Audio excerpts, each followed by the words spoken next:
Sofía, no sé si todos escuchan. No hay sonido. No hay audio.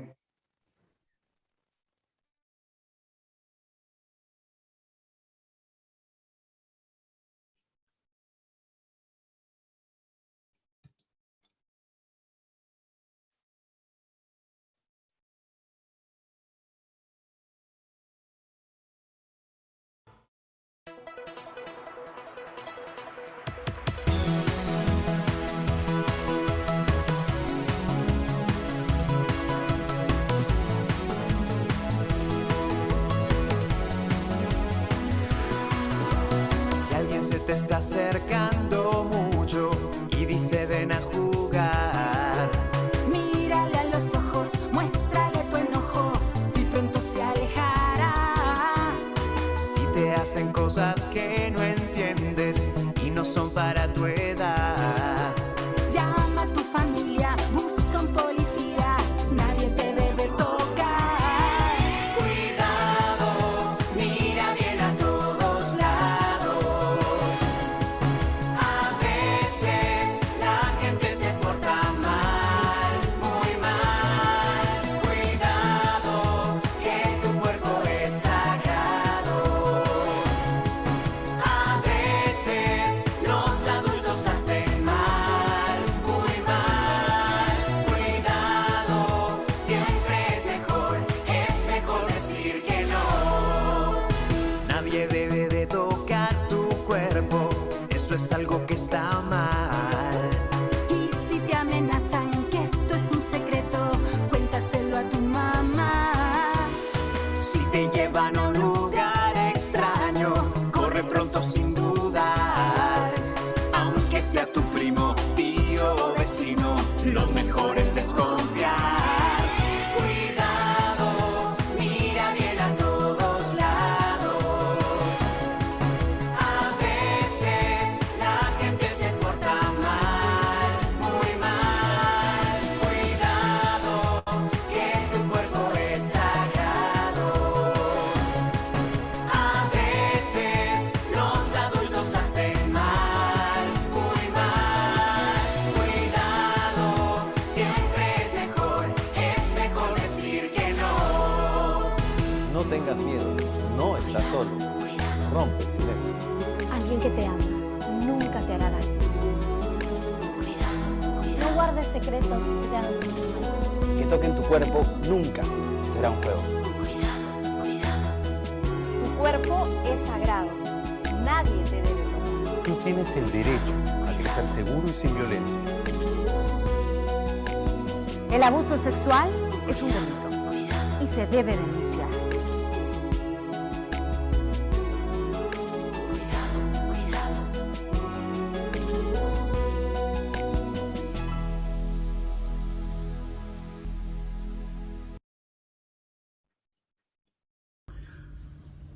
Buenas tardes. Ustedes se llaman apóstoles de la prevención, CEPROME.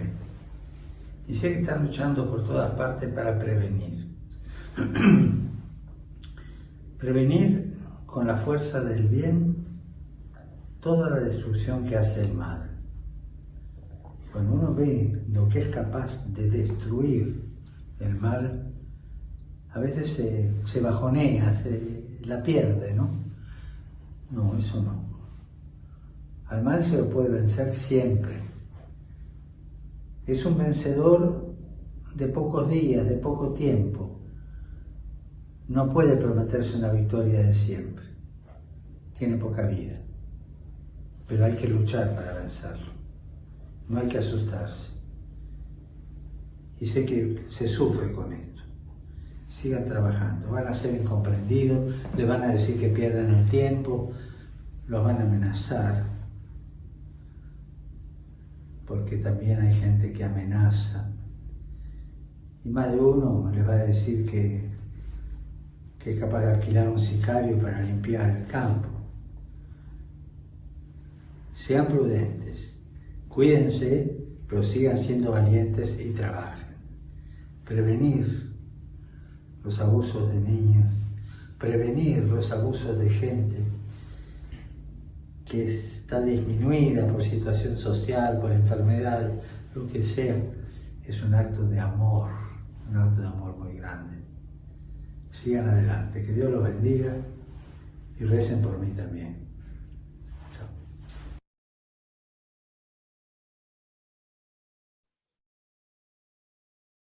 Los delitos de abuso sexual ofenden a nuestro Señor, causan daños físicos, psicológicos y espirituales a las víctimas y perjudican a la comunidad de los fieles.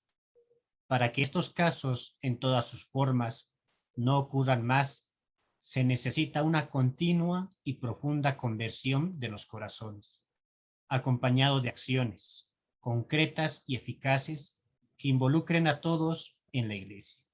Nos indica el Papa Francisco, y con esta frase les damos la bienvenida a todos ustedes. Y este curso es una respuesta de entre muchas para lo que es este tema de la prevención. Al mismo tiempo, pretende formar testigos apóstoles de la prevención desde el lugar donde se encuentren. Y así es que damos inicio a este curso organizado por la sección de catequesis de la Conferencia Episcopal Boliviana y la carrera de Ciencias Religiosas de la Universidad Católica Boliviana. Damos inicio invitando a la licenciada hermana Felicidad Gutiérrez, directora general de la carrera de Ciencias Religiosas en la Universidad Católica Boliviana. Hermana, muy buenas noches y bienvenida. Gracias, Marcial. Muy buenas noches a todos. Y también les doy la bienvenida a cada uno de ustedes a este curso de formación, ¿no? Y bueno, ¿qué podemos decir? Lo que se me ocurre en este momento es decir, repetir lo que Jesús dijo, que muchos son los invitados, pero pocos los elegidos. Este aviso, la propaganda de este curso de formación, son varias semanas que se ha difundido, pero podemos ver que hoy estamos pocos en este encuentro, ¿no? En este curso. Debemos sentirnos elegidos, porque nos estamos formando, queremos formarnos para ser justamente, como titula el curso, apóstoles de la prevención. Entonces, animarlos a todos ustedes, a que no sea solamente el inicio, que participen solamente del inicio, sino que participemos de todo este curso y, bueno, podamos formarnos como se debe, ¿no? Entonces, de esta forma, vamos a inaugurar y dar inicio a este curso con una oración, que quiero que también todos ustedes sean partícipes.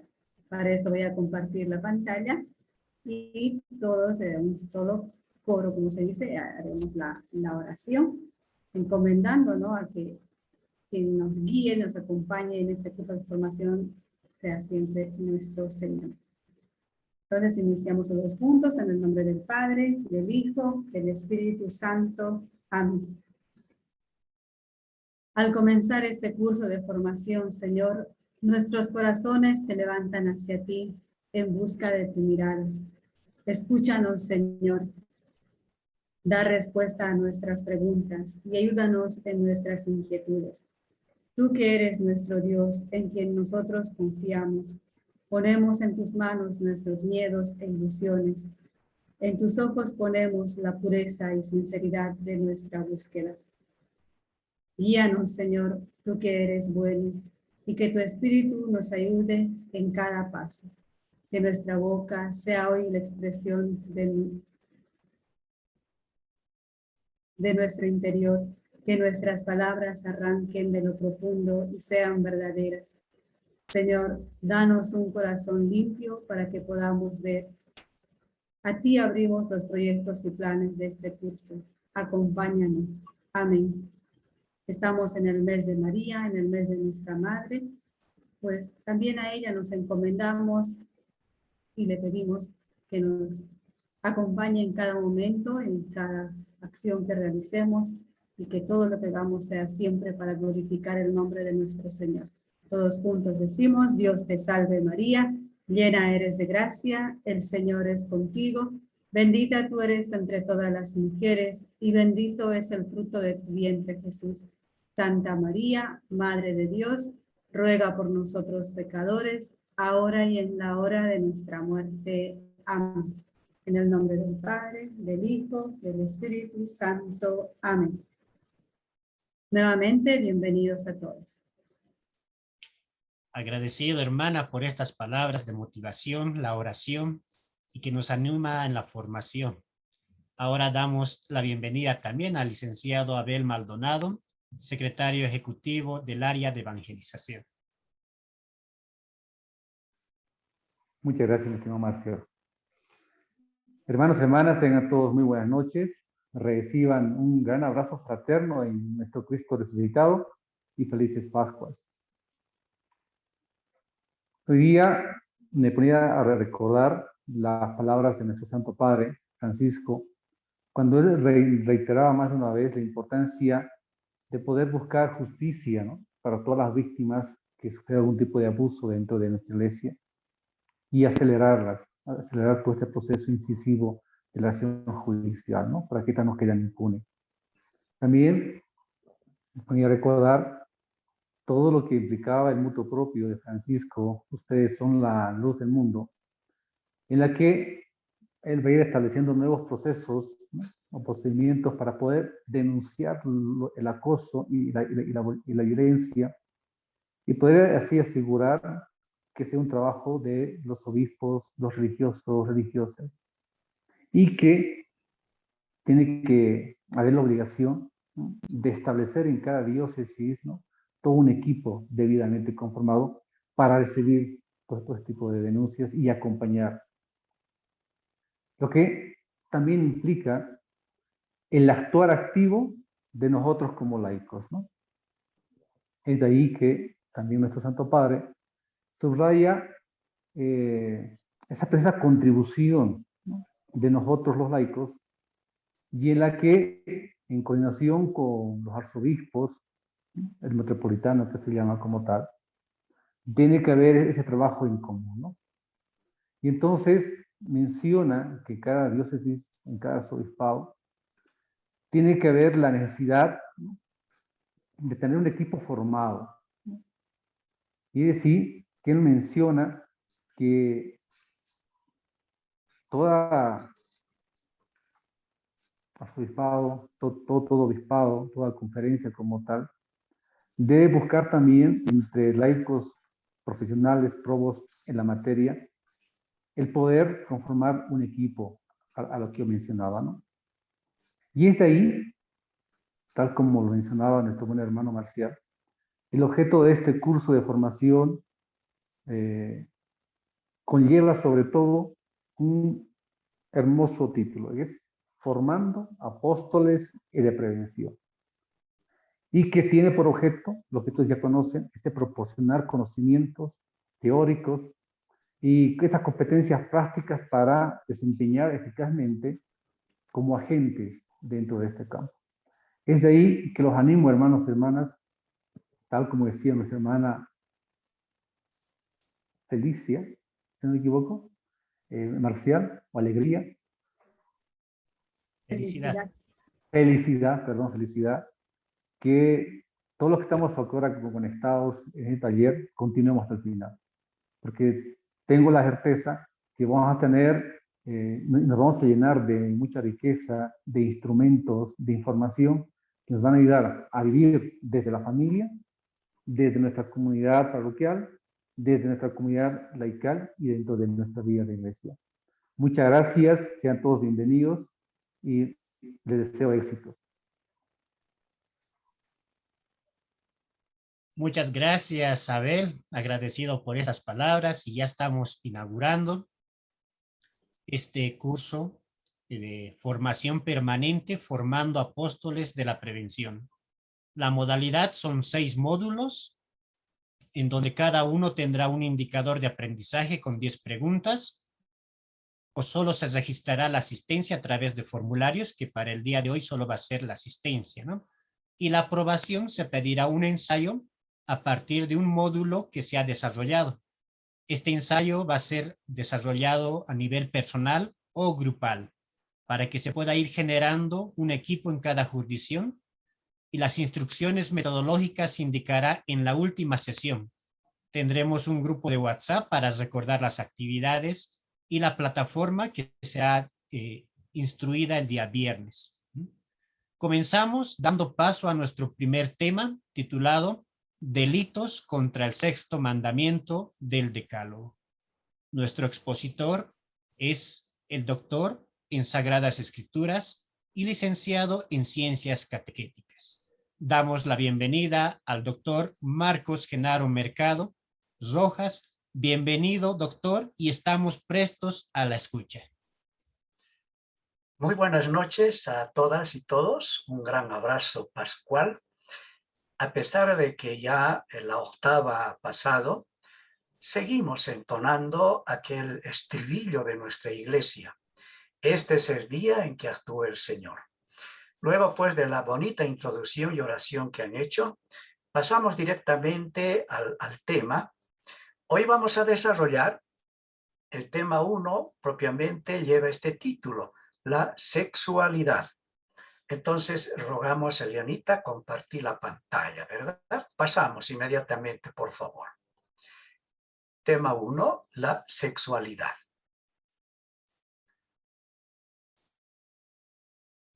A veces la tecnología nos juega un poquito, pero ya.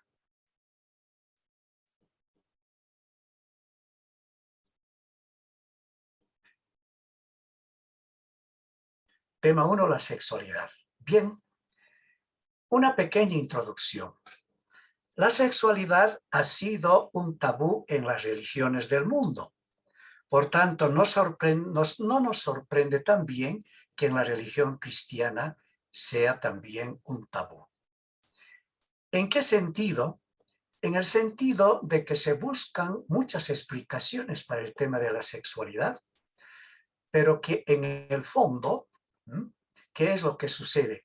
Normalmente, cuando hablamos de sexualidad, le envolvemos este tema, ¿verdad?, con un aire así como de misterio, un aire incluso de sonrojarse o hablar bajito. Y entonces eso hace de que el tema de la sexualidad siga siendo algo tabú. Y aquí afirmo entonces en la segunda viñeta, en la actualidad el problema de la sexualidad sacude a fondo la conciencia socio-religiosa de nuestro entorno cultural. ¿Por qué? Porque en el campo de la sexualidad muy poco espacio hay para la filosofía, para la razón o para las argumentaciones abstractas. Lo que prima, lo que emerge, lo que aflora, fundamentalmente es el sentimiento, es el eros. Son aquello que llamamos las corrientes de la libido, que llevan pues a un contemplar la sexualidad desde un ángulo netamente particular. Nosotros como creyentes hemos de acudir a la Sagrada Escritura porque ella nos brinda pistas válidas para explotar hoy esa dinámica sexual que Dios, al hacernos a su imagen y semejanza, nos infundió. Dios dijo, según el escritor en lengua hebrea, ¿verdad? Nashek, hagamos a nuestra imagen, Selem, semejante, Demut. Entonces, estas palabras tan fuertes son las que nos van a ir acompañando en la exposición de hoy, que va a ser más bien un bucear por las venas bíblicas del Antiguo, pero sobre todo del Nuevo Testamento. El contenido entonces de la exposición de hoy, ahí les pongo en pequeñas letras. La primera parte del Decálogo, nos referiremos sobre todo al documento de la Alianza, y en la segunda parte, los aportes de la tradición sinóptica, y finalizaremos hoy con una conclusión. Pasamos entonces a la siguiente visión y entramos en la primera parte que llamamos el Decálogo, documento de la Alianza. Nos acercamos al libro de la Alianza y resulta que el Éxodo, capítulo 19 al capítulo 24, fíjense, son 5, 6 incluso largos capítulos que abarcan el tema de la alianza y no solamente concluyen en estos largos capítulos del Éxodo 19 a 24, sino que el tema de la alianza se va expandiendo también en otros códigos, que no es el momento de decir. Estos capítulos de la alianza hablan de la palabra que Dios empeñó a su pueblo. Y entonces, este texto que les pongo es clave. ¿Qué hizo Moisés cuando tuvo ya en sus manos el tema y el libro de la alianza? Moisés tomó el libro de la alianza y lo leyó en presencia del pueblo, que respondió: obedeceremos y haremos todo lo que pide Yahvé. Entonces Moisés tomó la sangre y la derramó sobre el pueblo, diciendo: esta es la sangre de la alianza que Yahvé ha hecho con ustedes. Este texto está realmente bordado y cada frase tiene un sabor a reverencia. Toma el libro de la alianza, lee en presencia del pueblo y el pueblo responde: obedeceremos y haremos lo que pide Yahvé. Y se firma la alianza con la sangre. Ahí entonces surge lo que llamamos en hebreo el berit, la alianza, que no se puede romper, por eso la firma es la sangre. Y el griego dirá, ¿verdad? Diatekeno, o sea, la alianza irrompible, porque Dios ha puesto su dedo y se ha bajado a la cultura del pueblo semita, de los pueblos orientales, y hacer este pacto mediante el signo de la sangre. Entonces, siguiente nos dice que la alianza, ¿verdad?, es el corazón que mueve pues al pueblo. Estamos ya en el siguiente video. La alianza es la característica del pueblo de Dios. De modo que la religión bíblica cristiana, la religión bíblica, no es solamente la religión de la palabra o de la revelación, que realmente es una identidad muy grande, única, pero también hay que añadir, es la religión de la alianza. Dios ha apalabrado y el hombre ha respondido, el pueblo ha respondido. Y dentro de esta alianza, en largos capítulos, Éxodo 19 al 24, el decálogo, los 10 mandamientos, ocupan pues la parte central. Pero para hablar de los mandamientos, que luego tocaremos, hemos de justificar dónde se apoyan los 10 mandamientos. En esto que Yahvé, ¿verdad?, el mismo Dios, afirma: yo soy Yahvé tu Dios, que te hizo salir de la tierra de Egipto, de la casa de la esclavitud. He puesto en negrillas.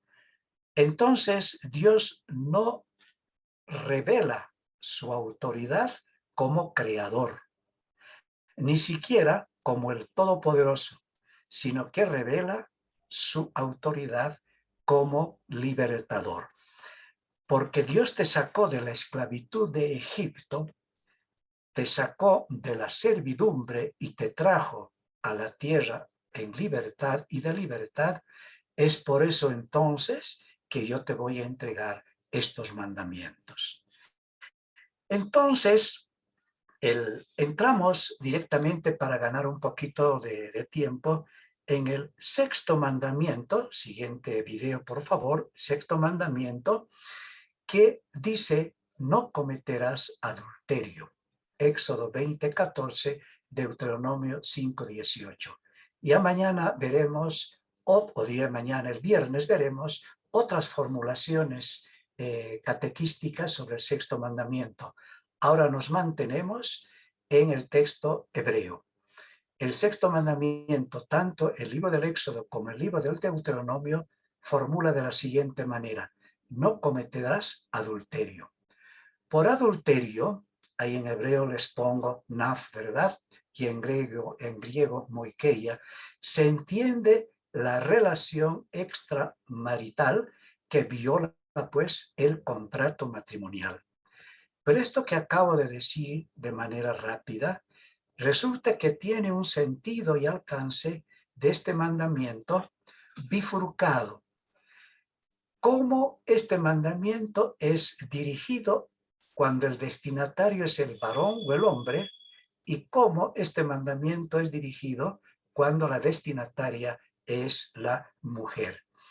Entonces, el hombre, ¿verdad?, el hombre prácticamente, según el Antiguo Testamento, no podía cometer fácilmente un adulterio. ¿Por qué? Porque existía el derecho de la poligamia.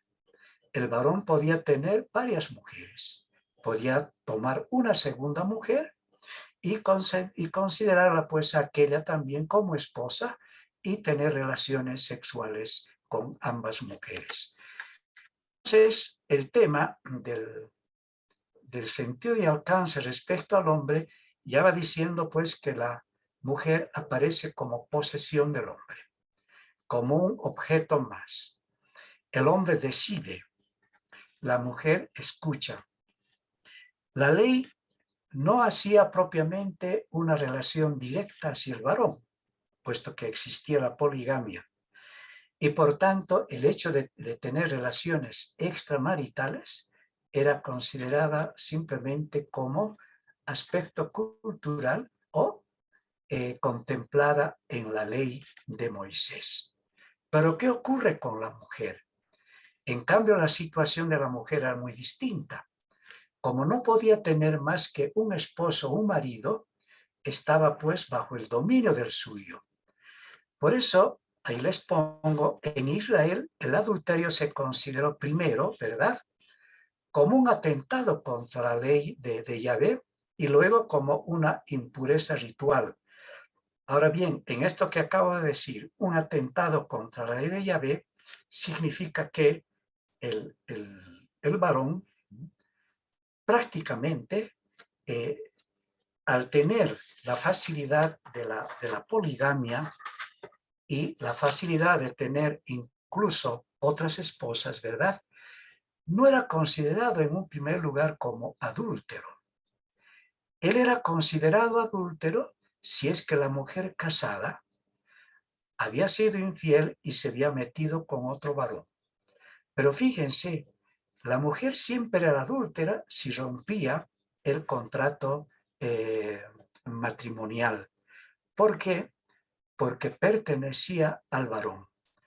En ese sentido, entonces, si el hombre tenía una relación sexual fuera del matrimonio con una casada, y sobre todo si tenía relación con una mujer joven o virgen, sobre todo en el segundo caso, lo que podía hacer era simplemente reconocer su error pagando una indemnización y las cosas pues seguían en adelante. Entonces el adulterio, ahí les pongo, ¿verdad?, se considera pues como impureza ritual, de modo que es de cara a la ley. Les pongo del Levítico 18 y 20. Y también las relaciones fuera del matrimonio no se admitían por un motivo muy importante. Cometer de esa manera era imitar las costumbres de los paganos. Ahí aparece pues el Levítico 18 y 30. Seguimos adelante. Siguiente video, por favor. Entonces, el varón, ¿verdad? El varón, vamos a comentar todavía un poquito, en la familia, era pues como el gozne, la bisagra de todo lo que allí había relación. ¿Por qué? Porque el hombre se prolongaba sobre todo en los hijos. En este sentido, entonces, el tema de la poligamia, en el sentido de que no pudiera tener una familia, ¿verdad?, permitía al varón tener familia con la esclava.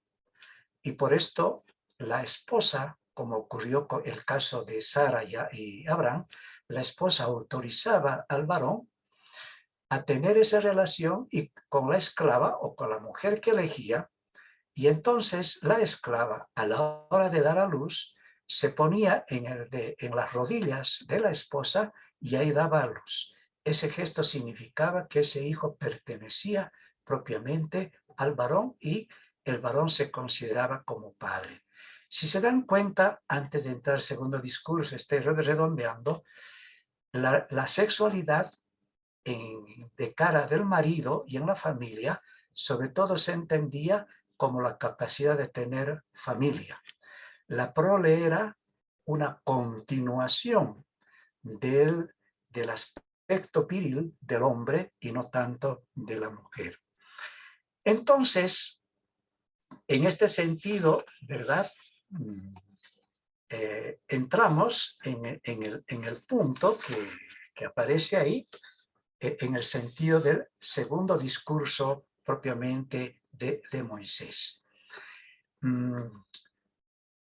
Resulta que el segundo discurso de Moisés, Deuteronomio 26, 16 al 27, siguiente, ¿verdad? Es un discurso largo.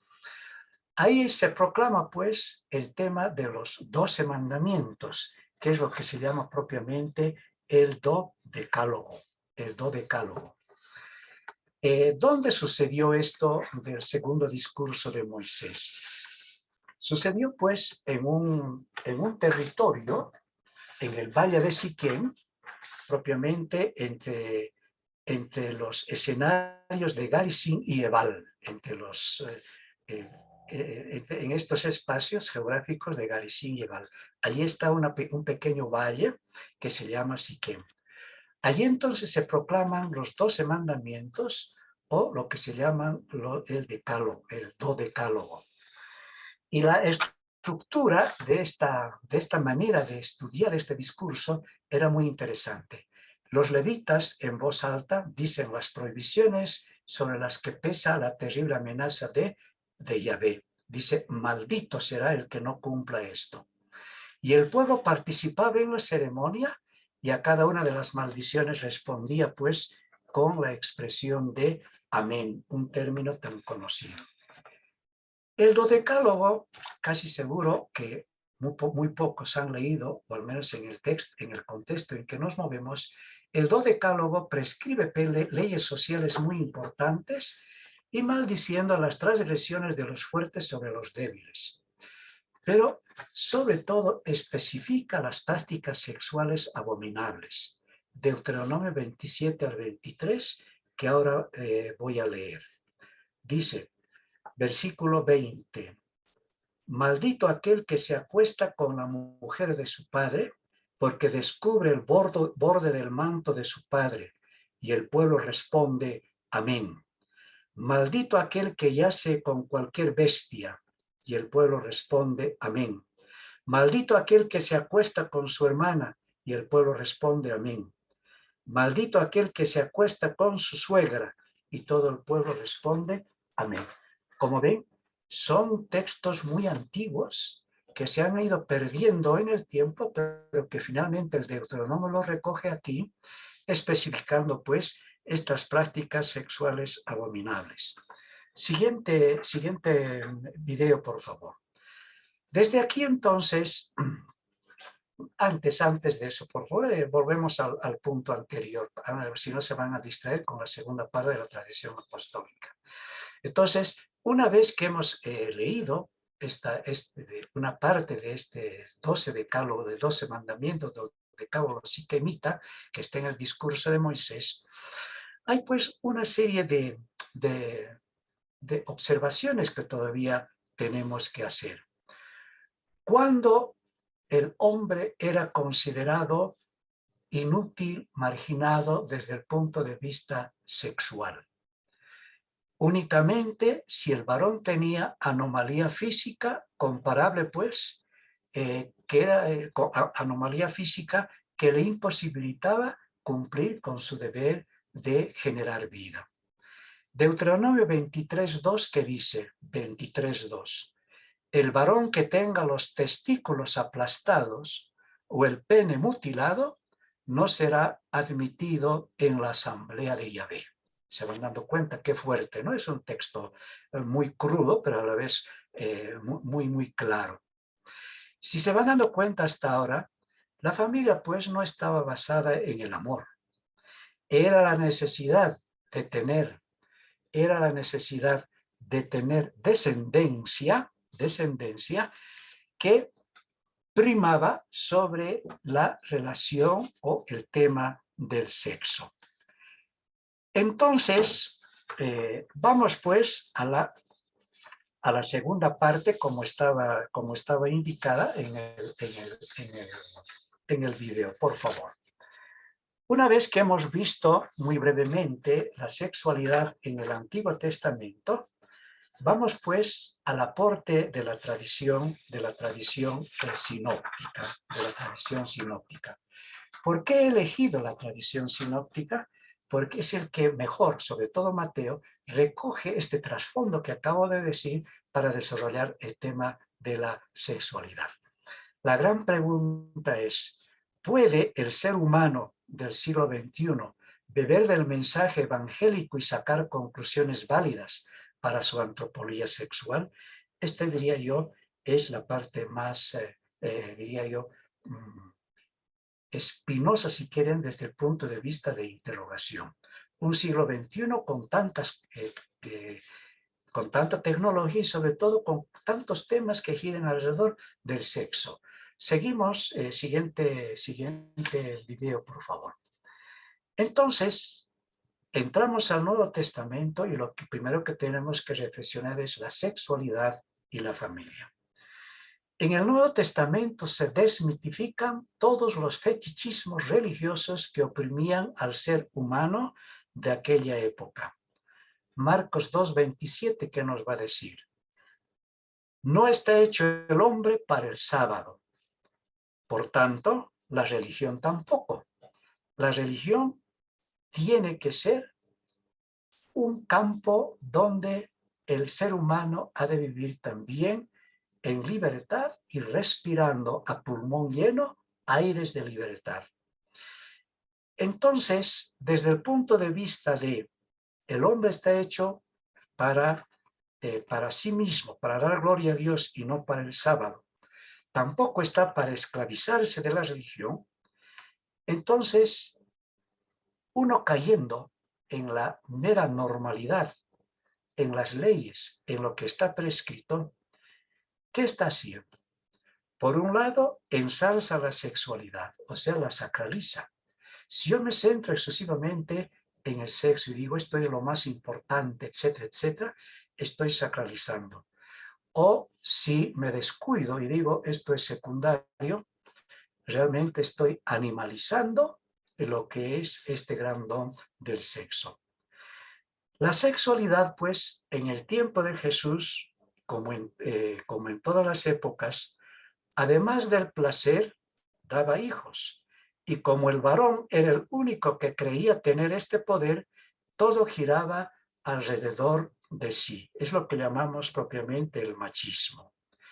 El varón, como poseedor de la vida, el semen, sometía pues a la mujer como una pertenencia propia, igual que al siervo, al buey o al asno. ¿Qué es lo que dice Deuteronomio 5:21 o Éxodo 20:17?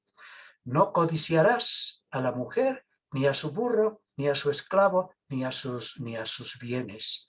Fíjense en qué categoría en el Antiguo Testamento ponía a la mujer. Entonces, ¿qué es lo que hace Jesús? Nada puede esclavizar, pues, según Jesús, al hombre, varón o mujer, creado en libertad amorosa, ¿verdad? De la trascendencia. En este sentido, entonces, desde el momento en que Jesús desautoriza el valor absoluto de las leyes humanas, entonces va a abrir un espacio totalmente nuevo. Siguiente video, por favor. Ahí vamos a encontrar entonces la sexualidad, ¿verdad? Esto ya hemos hablado. Siguiente, por favor. El buey o el asno, hemos dicho, Deuteronomio 5:21. Siguiente video. Entonces, aquí vemos pues lo que es propiamente, ¿verdad?, el tema del varón ante la familia. Seguimos. De alguna manera, esto ya se ha explicado también, adelantando un poquito para ganar tiempo. Siga, por favor. Siguiente video. Siguiente video, por favor. Esto hemos leído, Deuteronomio 23:2. Siguiente video. También hemos hecho ya un comentario a esto, ¿no? De la mujer, que la esclava que da a luz en el regazo de la esposa. Siguiente, por favor. Es que el tiempo pasa y he adelantado para ir a lo esencial. Siguiente video. Entonces, la gran pregunta era, ¿dónde queda la dignidad de la mujer? Sobre todo en este caso de la esclava, ¿verdad? Entonces, ya hemos comentado también en el sentido de que el escritor, ahora sí, voy a empalmar con lo que sigue, respecto a la dignidad y sobre todo de la esposa y de la esclava que había dado a luz, ¿qué es lo que dice este famosísimo libro del Ben Sirac, que es el Eclesiástico? Dice esta gran enseñanza: de ningún varón te quedes mirando la belleza y entre las mujeres no te sientes, porque de los vestidos sale la polilla y de la mujer la malicia femenina. Vale más maldad de varón que bondad de mujer.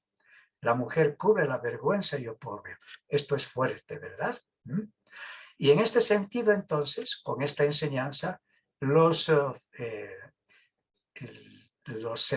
saduceos preguntaron a Jesús si hay resurrección. Una mujer que fue esposa de 7 varones, en la resurrección, ¿de quién va a ser esposa? Respondía esto, porque la mujer, si tú lees este texto tan duro del libro de Ben Sirac, realmente no valía nada.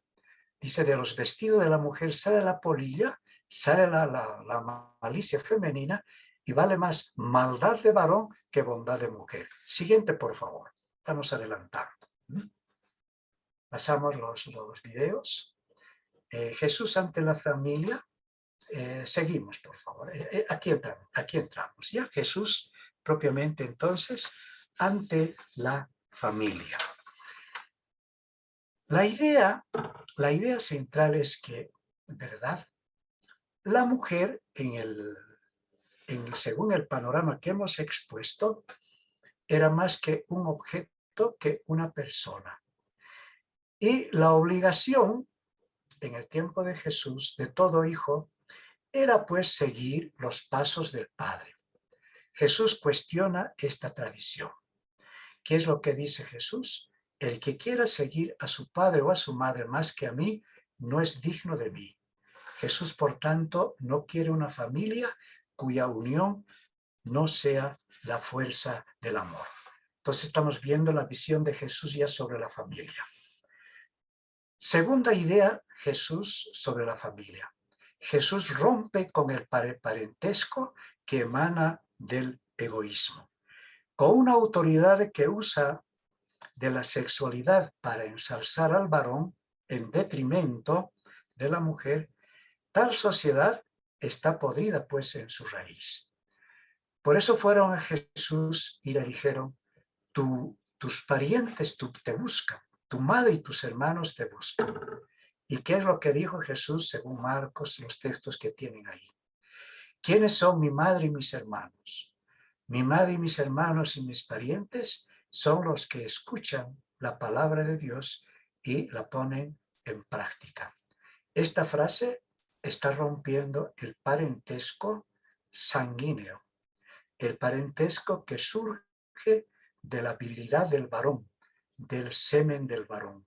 Resulta que la familia, según Jesús, no se reduce solamente a la generación biológica, sino hay otra familia que se visualiza, se realiza, se concretiza según la relación que tiene con el mensaje del Evangelio. Otra visión de Jesús respecto a la familia tradicional, ¿no? Judía, la que está Jesús cuestionando. Jesús no arremete contra la sexualidad, pero sí arremete, ¿verdad?, contra su consecuencia. ¿Y cuál es la consecuencia? La familia patriarcal basada en la ley y no en el amor. Jesús cuestiona esto. La ley, ustedes han escuchado anteriormente, muy rápidamente, ¿verdad?, qué es lo que dice Éxodo, etcétera, qué es lo que dice el tema de del adulterio, que el hombre podía no cometer esto porque se le permitía la poligamia, etcétera. Esto hemos dicho de manera un poquito más resumida. Entonces Jesús arremete contra la sexualidad, no arremete contra la sexualidad, pero sí contra su consecuencia. La familia patriarcal estaba en la ley y no en el amor. Jesús entonces va defendiendo la familia basada en el amor. Pero esta familia, pues, ¿por qué? Porque esta familia basada en la ley es opresora. Al declarar al padre dueño absoluto de la esposa y de otorgarle plenos poderes sobre los hijos y sobre la misma esposa. Siguiente video. Entonces, la visión de Jesús rompe, pues, y cuestiona los moldes sagrados de la ley del Antiguo Testamento. ¿Cuál es la sexualidad o cuál es el mensaje cristológico acerca de la sexualidad? La primera idea, ¿verdad? Jesús conoce perfectamente la tradición judía y ha cuestionado, pero ahora va a dar unos pasos mucho más interesantes para entender el tema que estamos viendo. Partimos de la expresión conoció el hombre a Eva, su mujer. El semitismo Yadá es muy claro como para tener que explicarlo. Génesis 4:1 dice, el hombre conoció a su mujer y ésta quedó embarazada. Por supuesto que aquí el semitismo Yadá es mucho más que el coito. El coito es una relación biológica. En cambio, el conocer Yadá implica la comunión de voluntades, la comunión de proyectos y la comunión propiamente de historia. Aquí nos interesa sobre todo esta expresión que estamos diciendo del semitismo Yadá, para interpretar el texto de Mateo 5, 31, 32, que más adelante lo leeremos, un texto que realmente sigue trayendo momentos interesantísimos de debate bíblico. El texto dice, también se dijo, el que repudia a su mujer, que le dé acta de divorcio. Pues yo les digo, todo el que repudia a su mujer, excepto en caso de fornicación, la hace adúltera. Y el que se case con una repudiada, comete adulterio. 5, 31 al 32. Entonces, la segunda viñeta, yo afirmo, a raíz de ese texto, la exégesis bíblica parece estar de acuerdo con que la fornicación, en griego porneia, ¿verdad? La fornicación a la que refiere el texto de Mateo proviene más que del sexo, de la prohibición levítica sobre los matrimonios consanguíneos. O sea, el texto del Levítico prohibía, ¿verdad?, que un judío se casara con personas de otra religión. En el tiempo de Jesús, habían pues ya cristianos, seguidores, ¿verdad?, porque el Evangelio fue escrito ya cuando la iglesia estaba en plena actividad.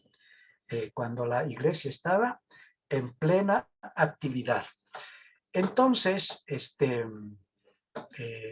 ahí la exégesis, ya en plena actividad, vuelve a repetir de que el texto que acabo de decirles se refiere a cristianos que se habían casado con personas de otras religiones. Y entonces, al no convertirse la persona que no era cristiana a la fe, se permitía pues que hubiera este divorcio. De esto posiblemente mañana hablaremos.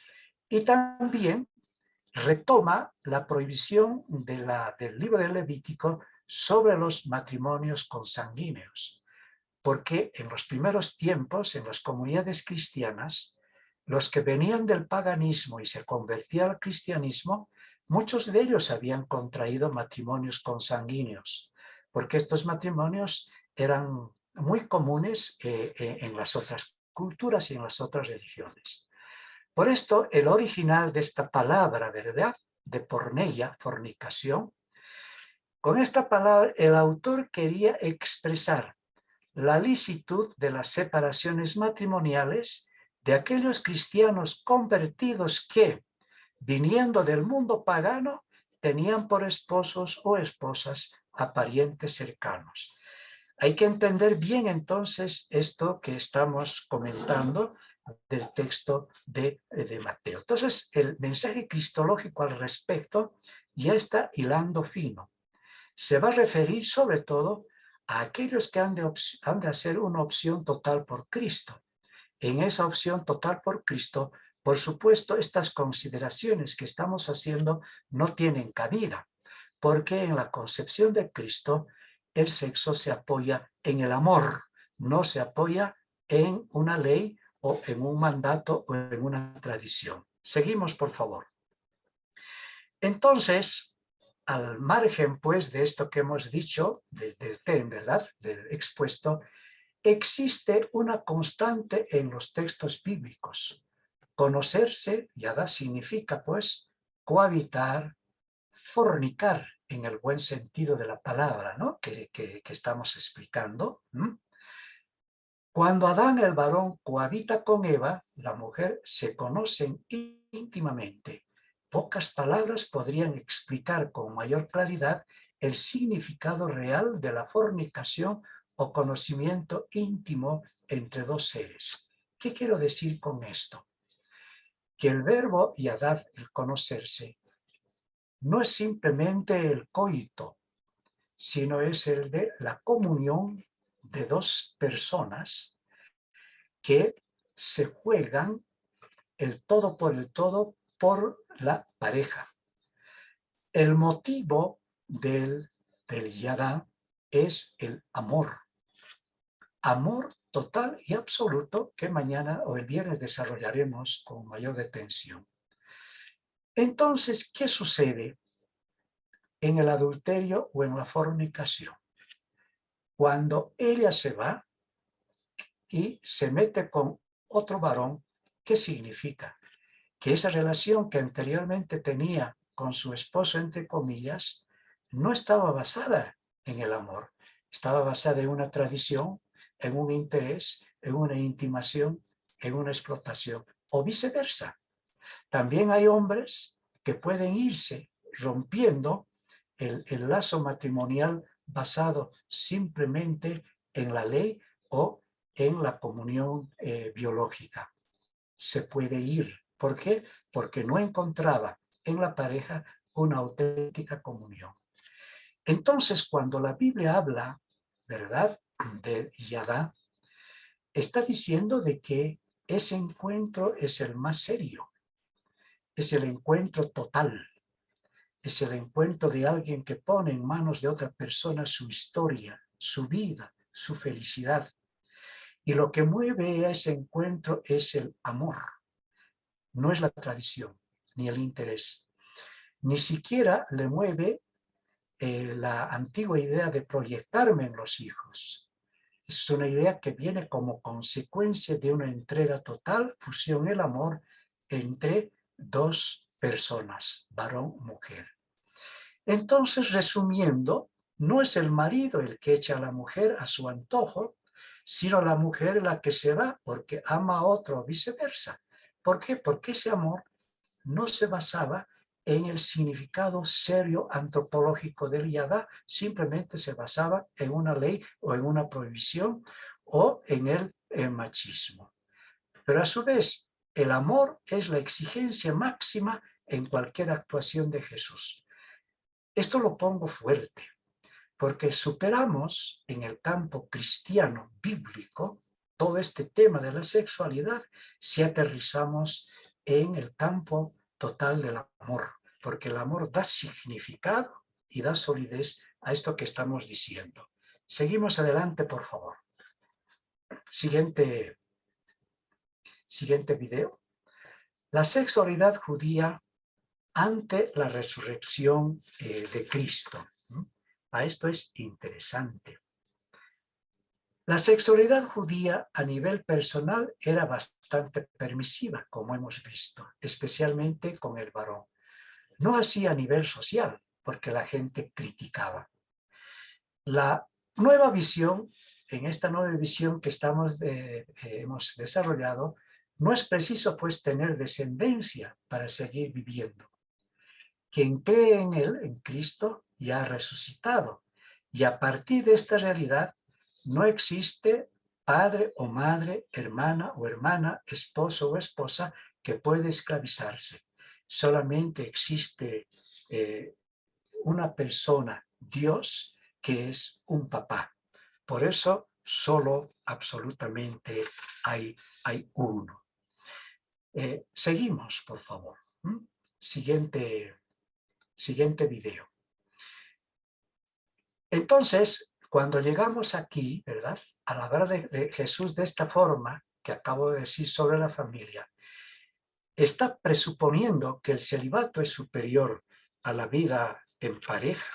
Esta es la idea que sale, ¿verdad? La respuesta es, por supuesto, que no. La respuesta, por supuesto, es que no. Jesús no eleva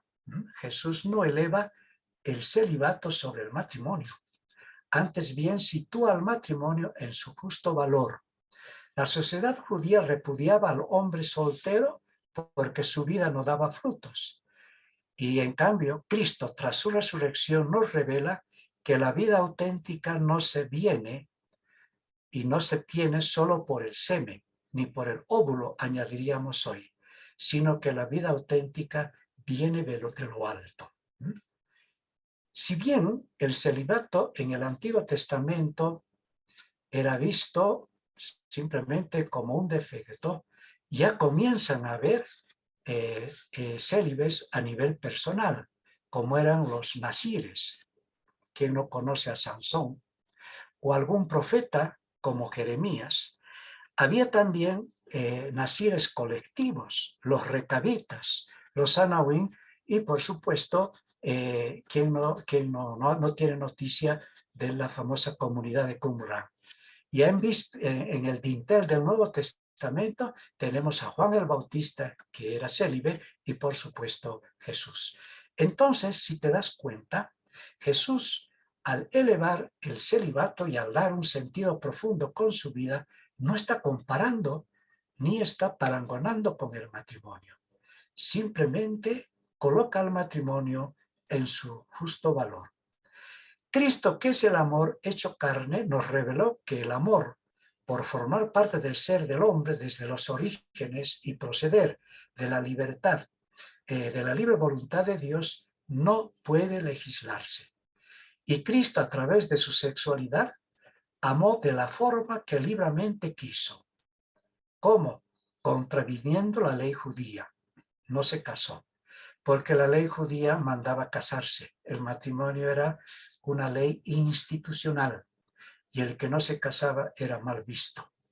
Entonces Jesús, como ha fundado otro tipo de familia respecto al amor y llevar a la práctica en torno a la palabra de Dios o de la palabra de Dios, aquí contraviene todo esto haciendo una opción muy particular y una opción que realmente marca el rumbo de la grandeza del amor en su forma de célibe, totalmente entregado al plan de Dios. Entonces Jesús, cuando no se casa, está pues poniendo en entredicho la absolutez de las leyes antiguas que obligaban el matrimonio, porque una mujer sin hijos era mal vista.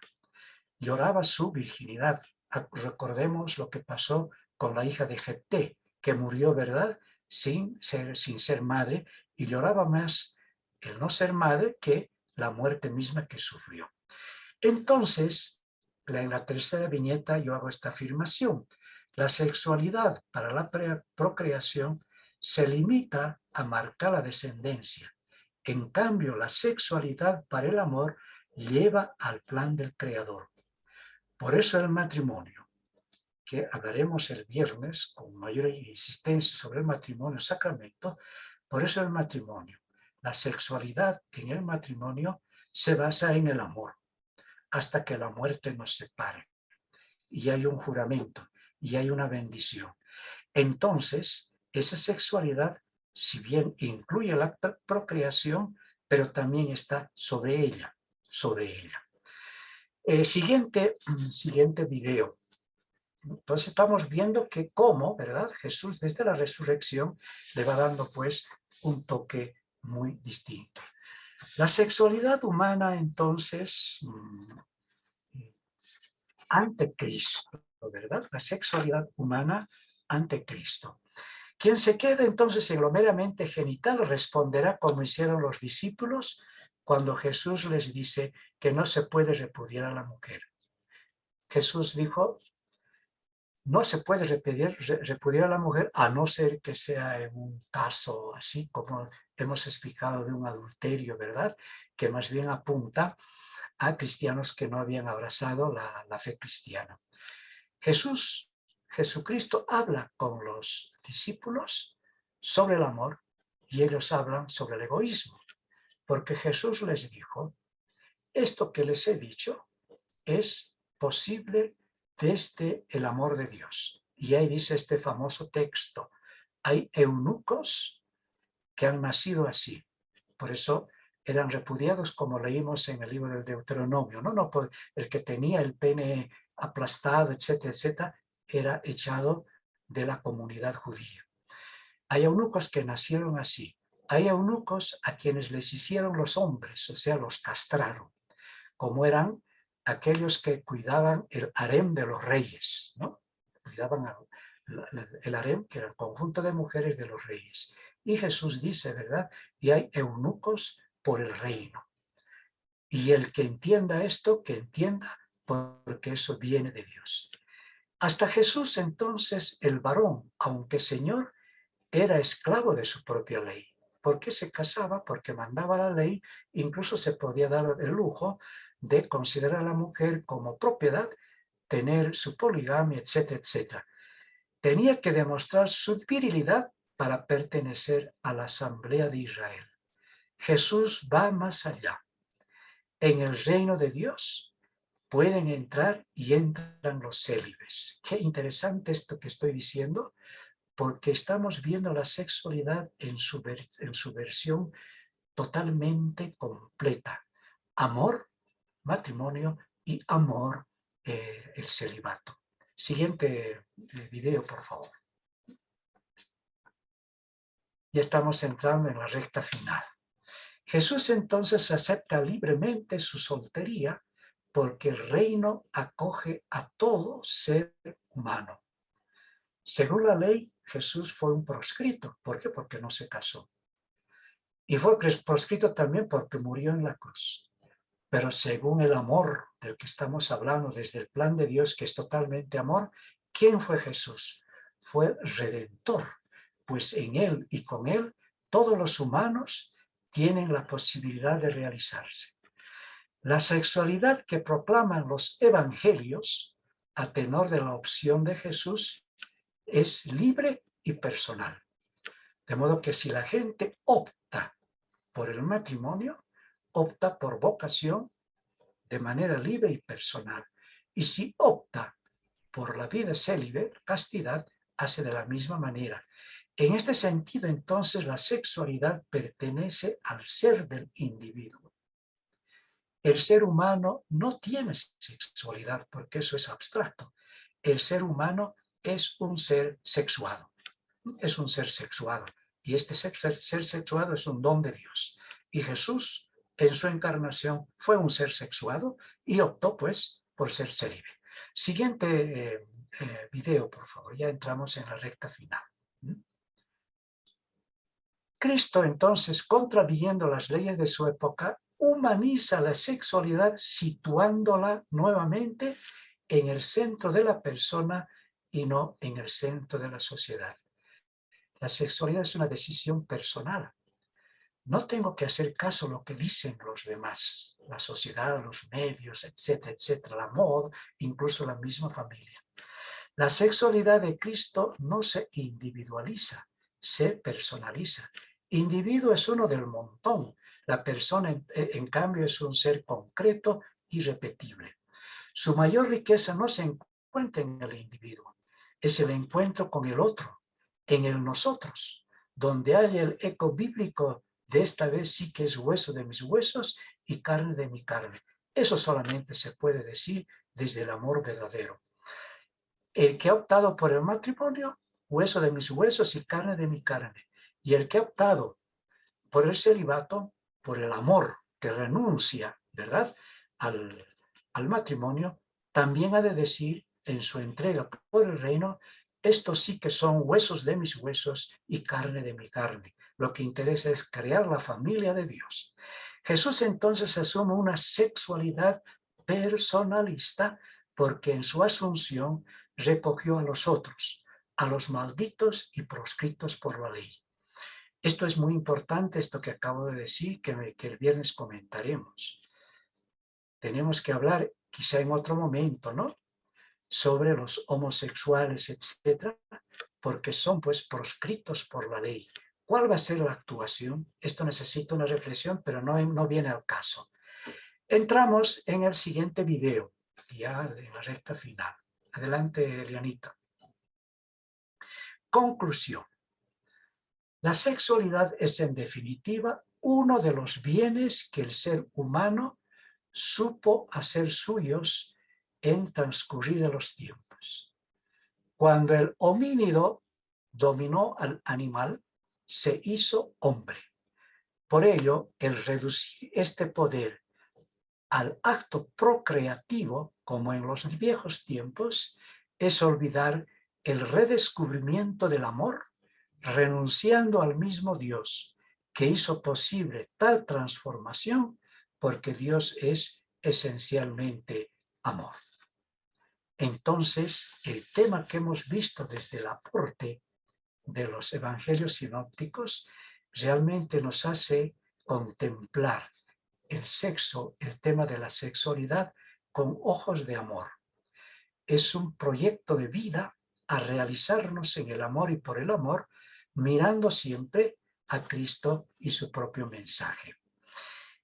Aquí termina esta exposición, que es la primera vez que doy, porque es un tema muy desafiante, pero espero haber sido fiel al mensaje de la Sagrada Escritura. Podemos pasar pues ahora quizá a algunas preguntas, como estaba mandado en el programa, algunas preguntas, ampliaciones, curiosidades, porque todavía tenemos un tiempito. Entrego entonces la palabra a los organizadores. Muy agradecido, doctor, por esta presentación, el sexto mandamiento del Decálogo, ¿no? Estos temas que nos ha sido presentando y sobre todo enfatizar el amor en vistas de la resurrección, ¿no? ¿Quién es el eunuco? Los temas de la castidad, de la soltería y temas que van a ir desarrollando este viernes. Bien, pasamos a la ronda de preguntas.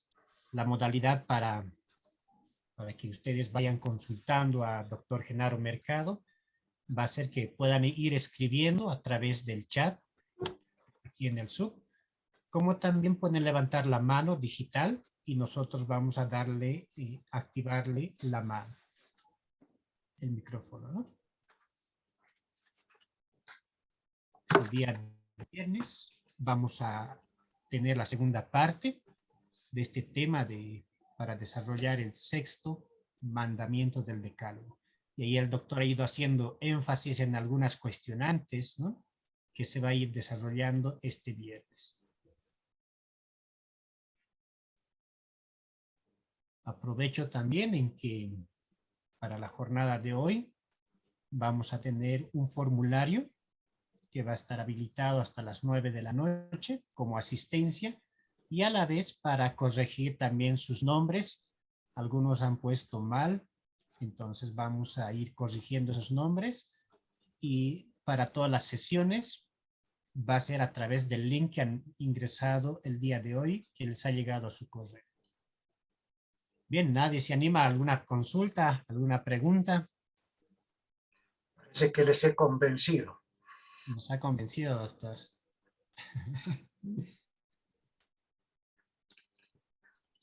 Y doctor, hablaba del celibato, ¿no? Y sí. También hablaba de los tipos de eunuco, ¿no? Que es por el reino.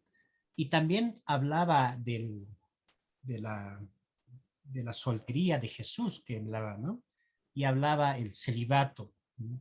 Quizás, doctor, nos puede hacer algunas precisiones acerca de soltería, celibato y eunuco. Bien, y algunos han escrito de que el tema realmente es nuevo. Bueno, nuevo no en cuanto a contenido porque está en la escritura, sino nuevo en cuanto, en los años que yo llevo, ¿verdad? Como asesor, docente, etcétera, este tema no se había tocado. Y por eso cuando me invitaron yo dije, es un desafío grande y a mí me gusta navegar por esos terrenos, ¿verdad? Que están por trillarse y que hay que entrarle de frente teniendo pues los criterios correctos. Bien, tu pregunta es interesante para aclarar y esto ya sirve para el tema que desarrollaremos con más fuerza el próximo viernes, porque hablaremos de los delitos contra el sexto mandamiento. Hoy hemos hablado de la sexualidad en general, ¿verdad? En el Antiguo Testamento y también en el aporte de los evangelios sinópticos. En el Antiguo Testamento nos hemos fijado sobre todo cuál era la situación privilegiada del varón y cuál era la situación realmente no marginada de la mujer.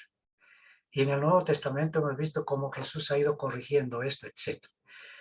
Bueno, soltero significa el que vive todavía sin pareja formal. Porque el tener amigos no quiere decir que ya tengas pareja, simplemente es una amistad, ¿no? Es lo que en griego decimos vivir el fatos, ¿no? La amistad con los demás, sentimiento de la amistad. Jesucristo fue soltero, o sea, no tuvo una relación personal con ninguna persona, me repito yo para hacernos entender, definida en quién polarizarse. Nada de esto, ¿no? Sino que él vivió así, suelto por decir, libre, pero tenía una relación estrechísima de amistad con la gente de su entorno y sobre todo pues con sus discípulos. Y en sus discípulos también habían varones y mujeres, según nos dice Lucas en el capítulo 8. Ese sería el tema de soltero. Y pues nacemos solteros, pues, porque hasta medida que vamos creciendo, etcétera, etcétera. Cada uno de nosotros recordemos nuestras etapas de niñez, ya cuando enamoramos ya el tema de soltero empieza a estrecharse, ya comienza a tener un rostro, ¿no? Ya después cuando el enamoramiento termina una palabra diciendo podemos ir juntos, ya pues la cosa va teniendo un rostro y se va entrando en enamoramiento, etcétera. Bueno, entonces soltero es estar solo sin un compromiso serio, formal, simplemente movernos en el campo de la amistad. La cuestión del célibe significa que voluntariamente en libertad ha optado no tener relaciones sexuales con el otro sexo. Relaciones sexuales. Este es el célibe.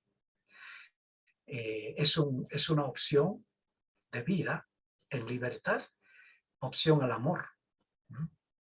No es opción al sacrificio, disciplina viene y disciplina va. Bueno, esa es una visión más bien del siglo XII, XIII, ¿no? Que ha tenido mucha fuerza, pero que desde el punto de vista de la Biblia, si leemos Mateo 6, que dice, ¿no? Cuando ayunes, no hagas como los hipócritas, perfúmate, cuando ores, etc. O sea, Jesús va en contra de lo que es propiamente pura exterioridad y va al corazón, a las actitudes.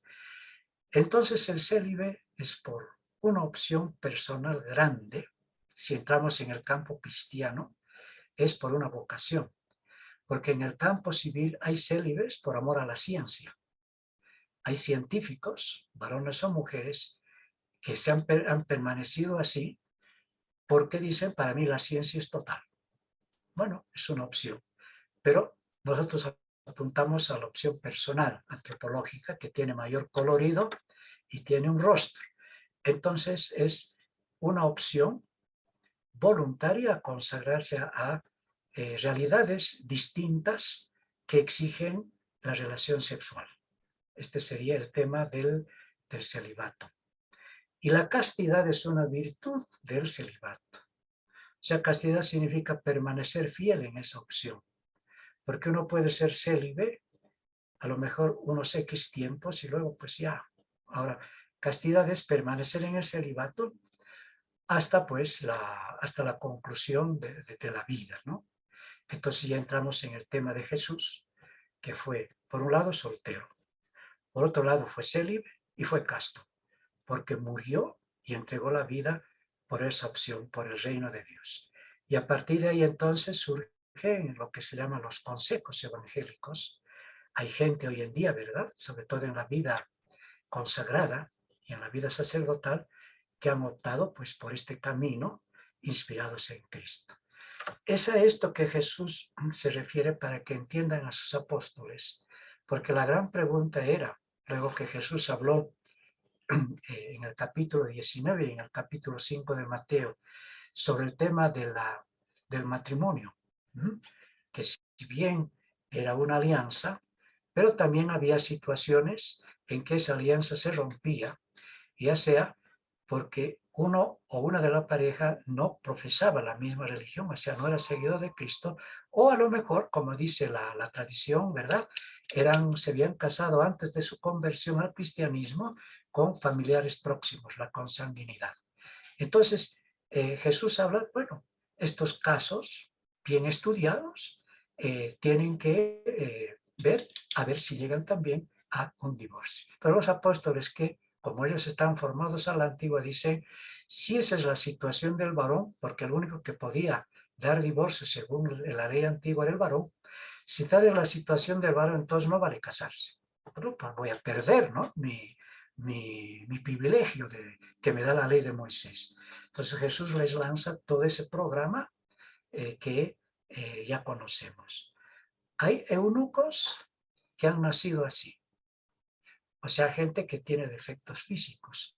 Hemos leído, ¿no?, en el Deuteronomio, que el varón que tiene mutilado el pene o aplastado los testículos, ¿verdad?, ha de ser excomulgado de la comunidad porque no sirve para procrear, porque la creación era la finalidad principal en el Antiguo Testamento. Entonces, dice, puede haber también otros motivos, ¿verdad?, de carácter medicinal, la infertilidad, etcétera, etcétera, etcétera. Eso dice, ha nacido así. ¿Tiene su valor? Seguramente, pero Jesús no se detiene en ellos. Hay eunucos a quienes los hombres los han hecho. Esto en las cortes orientales, ¿verdad? Sobre todo para que cuide el harén, ese conjunto de damas bellísimas que eran parte del rey oriental, tenían que ser cuidados por alguien. Entonces este alguien era uno o varios o muchos, ¿no?, personas robustas, de bien ver, pero eran castrados. O sea, no sentían la libido, ¿no? No sentían la libido, o sea, la atracción del movimiento hacia la unión sexual. Y dice, hay otros que voluntariamente por el reino de Dios se han hecho eunucos, una opción por el reino de Dios. Y como esto no entendían en ese momento los apóstoles, y más tarde sí lo comprendieron, dijo, el que tenga oídos, que oiga.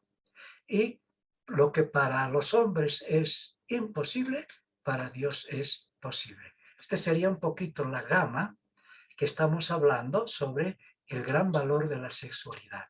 Esto implica entonces que acercarnos a la sexualidad hay que acercarnos con ojos de antropología creadas por Dios, porque Dios ha creado el sexo.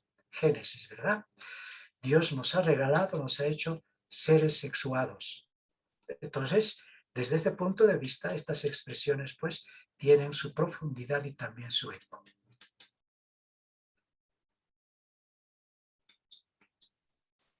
Muchas gracias, doctor, por estas precisiones que nos ayuda a introducir a estos temas delicados, poco trabajados, poco dialogados, quizás por algunos temas que nos da miedo hablar, ¿no?, acerca de estos temas, la homosexualidad, la sexualidad, ¿no?, y que, como han ido escribiendo ahí alguien en el chat, es poco trabajado, poco dialogado, pero que en la catequesis lo mencionamos, ¿no? Pero en el fondo no entendemos el sentido de lo que se quiere hablar. Y hoy se ha querido dar a partir del punto bíblico estos delitos en contra del sexto mandamiento. Y de a poco vamos a ir introduciéndonos para hablar en sí de lo que va a ser la violencia, los protocolos, las propuestas que se tienen en lucha sobre todo de la violencia al interior de la iglesia como también al exterior. Y en futuro se espera que crear en ustedes que sean agentes de prevención, que sean agentes apóstoles de la prevención. Bien, doctor, nos ha dejado convencidos. Lo que tú dices, Marcial, comentaremos un poquito ya después, ¿verdad? Efectivamente, en pleno siglo XXI, o se mantiene todavía un ambiente, ¿no?, de que este tema no se habla así a pecho abierto. Que hablar de temas de sexualidad no es lo mismo que hablar de genitalidad. Eso lo hablaremos el próximo viernes. De sexo es hablar qué significa tener sexo, varón, mujer, etc.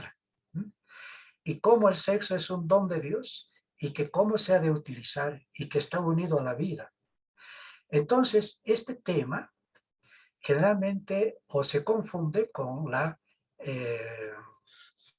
¿cómo esto se llama? Iniciación a la vida generativa o a la dimensión simplemente genital. Eso se hace en un 2x3. Entonces uno dice, no, esto la edad, etcétera, etcétera, ¿no? Y todavía pues nos ponemos a lo mejor colorados. Entonces hay dos extremos. O se sacraliza, se lo mantiene en el secreto, ¿no? No, eso cuando llegue, verás, vas a hablar, no, todavía, cómo, etcétera, etcétera. O, como se ha llegado en el siglo XXI, prácticamente se la considera como un tema secundario. Yo hago lo que me da la gana con mi sexo. Entonces, si te das cuenta, estos dos extremos parten del hecho de que sigue teniendo esa característica de tabú el tema de la sexualidad.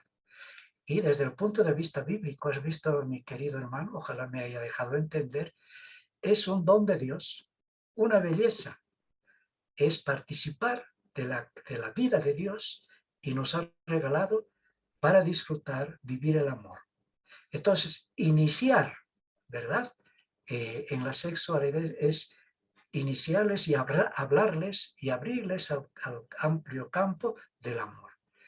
Por esto, el libro del Cantar de los Cantares, que muy pocos lo han leído, es el Evangelio del amor, ¿no?, en el Antiguo Testamento. Y en el Nuevo, todo lo que dice Jesús. Todo el tiempo está hablando del amor, amor, y a veces solo hemos reducido al campo sociológico, o al campo religioso, o al campo ético, moral, ama a tus enemigos. Es que el amor de Jesús, como hemos visto, implica también el amor sentimiento, el amor, veremos el viernes, el amor pasión, el amor eros, etc., ¿no? Y gracias por haber pisado, Marcial, porque esto es lo que hay que ver como primeros momentos, tanto en el colegio, en la familia, pero también en la catequesis. Y teniendo esto claro, que hemos dicho de manera muy breve ahora, se pueden escribir los protocolos, porque los protocolos a veces atacan a la falta, y está muy bien. Los castigos, muy bien. Sin embargo, antes de los castigos y todo, hay que presentar la buena nueva de la sexualidad que hemos intentado ofrecer hoy. Había, creo, una pregunta ya. Sí, muy interesante y poco trabajado, ¿no? Es una teología de la prevención. Ya se está yendo formulando, ¿no? Pero interesante, doctor, la apreciación, ¿no? Primero conocer estos temas y luego avanzar a los protocolos, ¿no? Y ese es el objetivo que se ha planteado, por lo menos a partir del tema, ¿no? Y vamos leyendo dos preguntas que tenemos de Marcelo, que nos quiere introducir al nazireato, ¿no? Que nos pregunta si Sansón era célibe, lo de cortar el cabello fue solo una metáfora. Y aprovechamos con la otra pregunta, doctor. Dice, ¿por qué las personas se espantan cuando una maestra del ver, que son los profesores, ¿no? Habla de sexo. O preguntas muy prácticas y seguramente el viernes van a llover porque vamos a ver el viernes cosas muy prácticas, ¿no? Etcétera. Pero la pregunta es muy interesante. A ver, Nazir significa consagrado. Y consagrado, en algunos casos, desde el vientre de su madre. Fue el caso de Sansón.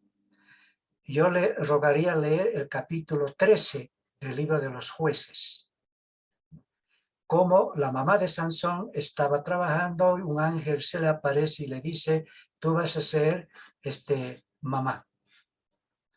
Y la señora dice, ¿cómo? Y efectivamente tuvo la yadá, ¿no? Se conoció con su esposo, ya saben este verbo tan fuerte, ¿no? Yadá. Se conoció con su esposo y nace el hijo. Pero ya en el anuncio se le dijo, el hijo ha de ser un consagrado, un nazir. Un nazir tenía que llevar un distintivo que la gente pudiera ver y decir, este es un nazir, y le ayudaban a vivir su naziriato. Varios signos de estos. Uno de ellos, como Juan el Bautista, solo se alimentaba de langostas y miel silvestre. Otro llevaban un traje especial. A lo mejor era la piel de un camello, como también había hecho Juan el Bautista, profeta Elías, Eliseo, etc. Nazir. Pero la función principal del nazir era dejarse ver y renunciar propiamente al matrimonio. Sansón fue en un principio así nazir. ¿Y cuál fue el distintivo que él eligió? Dejarse crecer el cabello y dejarse crecer la barba. Porque a los nazires la navaja no podía afeitar la barba. Era el signo de que pertenecía a Dios. Pero ¿cuál fue la suerte de Sansón? Sabemos que Sansón, mientras fue nazir, cumplió la tarea que Yahvé le había dicho, liberador del pueblo de la tiranía de los filisteos. Y se cuentan leyendas, ¿no?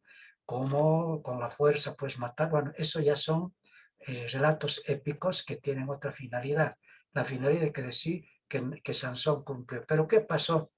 Se enamoró pues de una filistea, ¿no? Conocemos su nombre, Dalila. ¿Quién no conoce a Dalila? ¿Y qué hizo Dalila? Le sacó el secreto y dijo, bueno, es un Sansón, ¿verdad? Es un Sansón y por tanto le vamos a ver dónde está el secreto. Y él dice, mi cabello. Le rapan y ya no tuvo fuerza. Pero como era un nazir, Dios no le abandona. Le devuelve la fuerza, a pesar de que ya no tenía la visión, el signo externo, porque la fuerza no estaba en la cabellera, sino estaba en la promesa de Dios que había hecho a Sansón. En la cabellera y la barba era simplemente un gesto externo. Entonces, ¿qué hace? Pide, porque le quitaron la vista y lo ponen allí en el templo del dios Dagón. Pide que le apoyen, ustedes saben, derribó, etc. Cumplió su tarea de nazir, pero con altibajos. De modo que sí, era un hecho de que Sansón llevaba barba y cabello, signos de su fuerza de nazir, así significa consagrado. El otro punto, que es una pregunta de los maestros del ver, ¿verdad? Valores, espiritualidades y religiones. Efectivamente, cuando el maestro o la maestra habla de sexo, hay voces, hay resonancias. Pero el maestro o la maestra tiene que saber cómo habló. Porque hay gente a veces que confunde hablar de sexo directamente hablar de la genitalidad, de cómo se fecunda el óvulo, los meses, etc. Incluso ya van hablando de la regulación de los nacimientos por medio natural, le va hablando de eso. Incluso le va hablando a lo mejor de condones, etc. De todo esto, que son aspectos muy secundarios que los veremos el viernes. Entonces, si la maestra ha hablado desde el punto de vista simplemente genital, por supuesto, va a levantar, diría yo, comentarios. Pero si hablo desde el punto de vista antropológico, apoyado por la psicología y apoyado por la palabra de Dios, sobre todo va a hablar del sexo como vocación al amor, ¿no? Al amor, amor entrega, amor en sus diversas expresiones, como amistad, como entrega de la vida, en fin. Hay varios aspectos que también tocaremos el próximo viernes. Entonces, ha de tener una metodología muy particular, ha de tener un tino especial. Y para eso yo les recomiendo, si ella quiere tocar la parte simplemente medical o medicinal, bueno, que traiga un médico, pero y que ella se ocupe de la parte antropológica, que es lo más sano. Eso es lo durable. La potencia sexual dura un tiempo. En cambio, el amor, a medida que pasa el tiempo, se va fortaleciendo. La vocación al sexo dura un tiempo. La vocación al amor es permanente. La vocación del discípulo asume el sexo, pero la vocación del discípulo es sobre todo por el reino.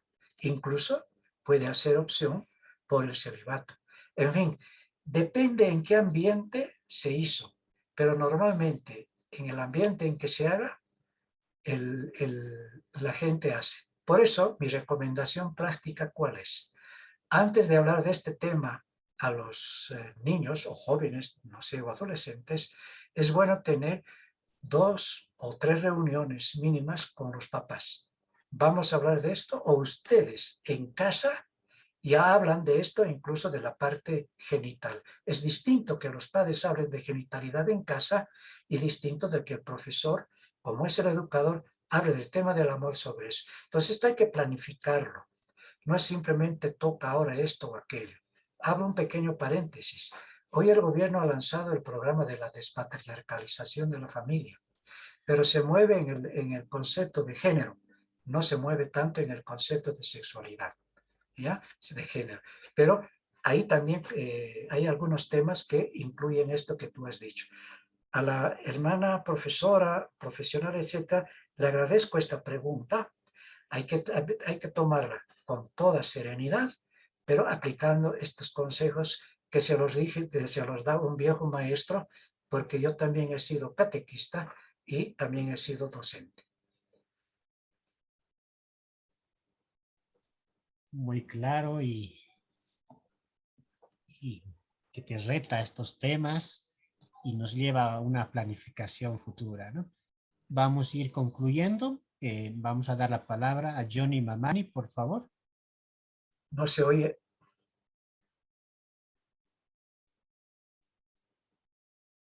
Tiene que abrir el audio.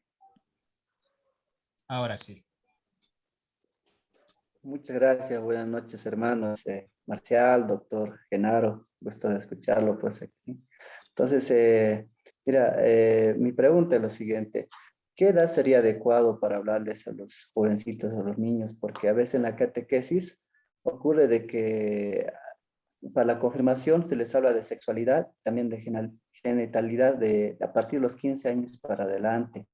Y en las escuelas igual, ¿no?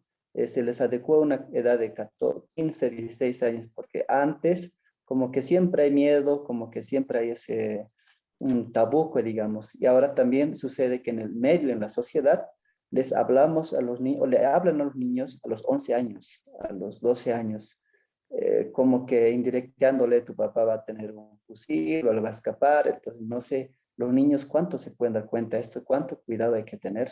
Gracias. Bien, Johnny, tu pregunta es muy práctica. Aquí hay que utilizar la metodología de la experiencia, incluso en el aula. ¿Qué significa esto? Antes de abordar el tema, el profesor o el catequista hace una dinámica grupal o hace unas preguntas o una película o un canto que hable sobre el tema y luego comienza a armar un debate, una discusión con los participantes. En esa discusión, puede ser incluso varias sesiones, 2 sesiones es suficiente, el profesor o el catequista se va a dar cuenta qué nota musical están tocando sus discípulos en el tema sexual. Entonces, conociendo esa realidad, ya puede ir armando, cómo le va a entrar. Porque es difícil decir a tal edad o tal edad, depende mucho los destinatarios de qué ambiente familiar, de qué ambiente cultural vienen.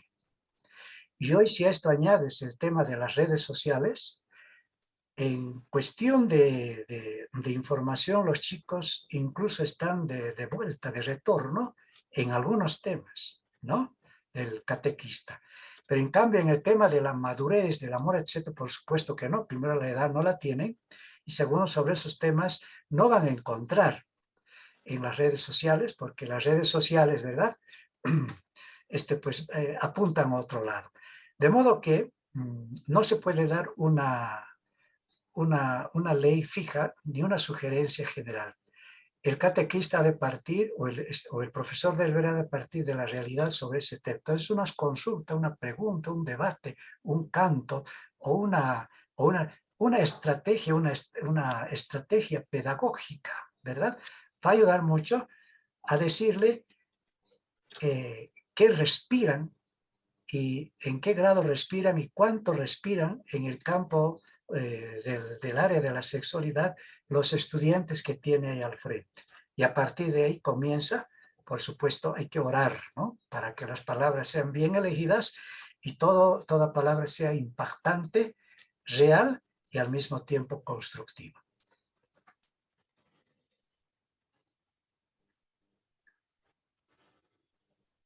Muchas gracias por estas apreciaciones. También desde el chat nos van escribiendo. Y Cristina, ¿tenía alguna consulta? Sí, un poco iba a...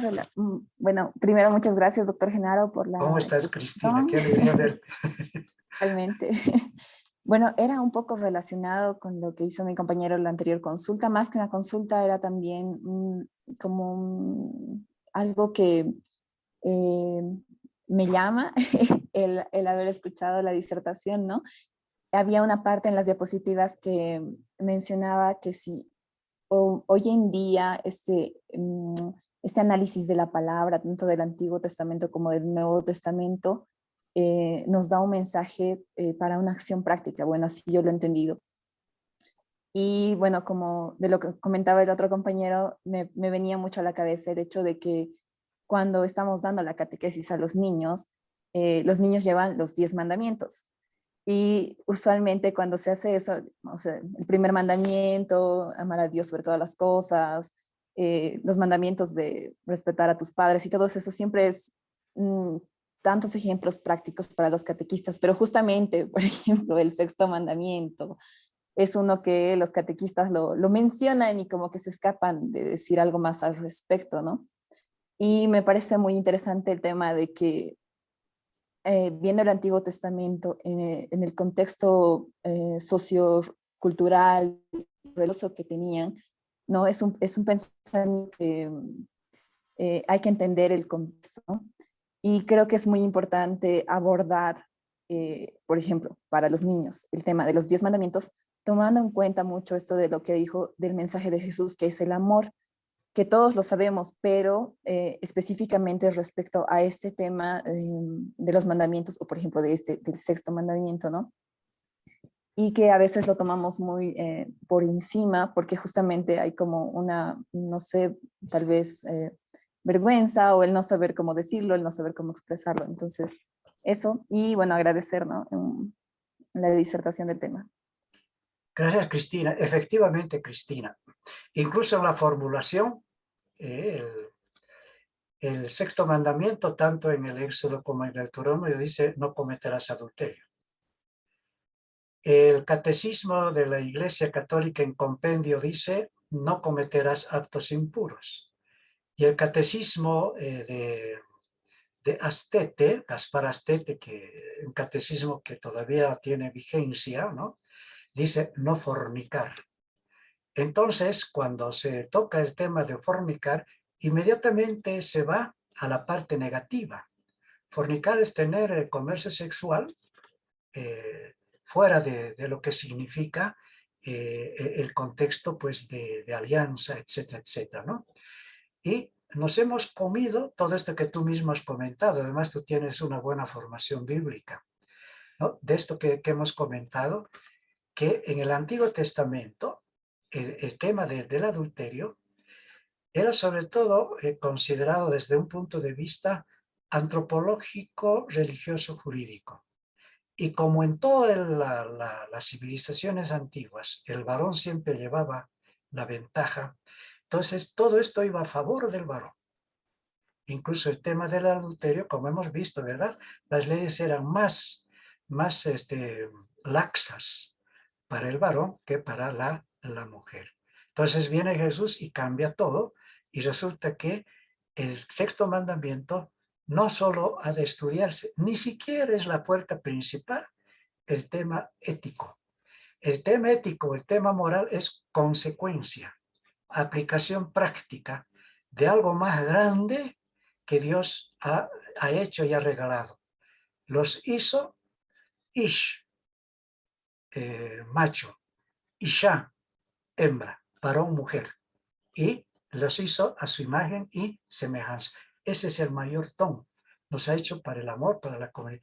Lo has captado muy bien, y como tienes formación bíblica, yo creo que es necesario esto que hemos tocado, insistir, presentar a nuestros fieles de todas las edades, porque como ustedes mismos han captado, este tema realmente es nuevo, tal como hemos enfocado, no porque lo haya inventado, sino está en el texto, simplemente he destacado estos puntos, ¿verdad?, acerca de la sexualidad.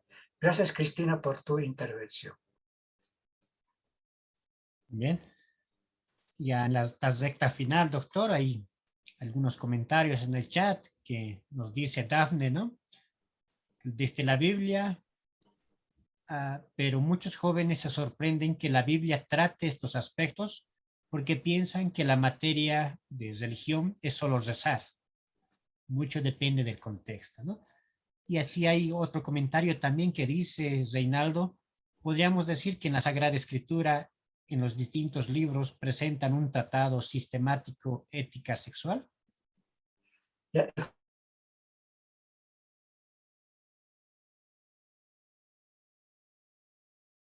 La del plan de Dios, plan de amor, de salvación. Es una, diría yo, es una propuesta para vivir feliz, etc. Y aquí una tarea, la gran pregunta es, si los papás católicos, cristianos, profesores catequistas ya han leído más de una vez toda la Biblia, desde Génesis hasta el Apocalipsis, y si no han leído, ¿qué esperan? O estamos todavía con las lecturas parchaditas, ¿no? Con el Evangelio, este textito, y si es eso, hay que confesarse. En La Paz hay 3 nuevos obispos y nos confesarían bien porque es un pecado contra la profesionalidad o el ministerio y profesionalidad de los profesores del ver y contra el ministerio del catequista. Este es un punto. Y en segundo lugar, lo que dice, efectivamente, ¿verdad? La Biblia habla abiertamente sobre estas cosas. Hablo un pequeño paréntesis. Este fue un motivo allá del siglo XII que no se permitía, dice, leer la Biblia entera a los niños y esos porque tenían estas partes crudas. Uy, hay otras partes crudas más, ¿no? El pecado de los hijos de Noé, etc. ¿Para qué voy a hablar de esa crónica roja? Y la gran pregunta es, ¿esa crónica roja también es palabra de Dios? Sí, pero no la crónica. Porque la crónica es el escrito del autor sagrado, es el mensaje que está. Y eso es lo que hay que descubrir, y eso se descubre estudiando, rezando, leyendo de pe a pa.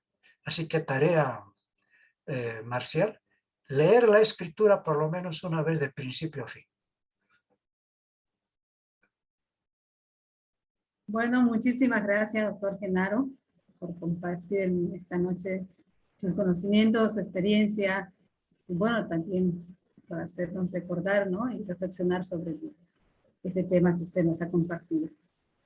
Solamente queda agradecerles a usted, a todos los que han participado en esta noche, y pues de esta manera estaríamos concluyendo este primer encuentro que que hemos tenido en esta ocasión.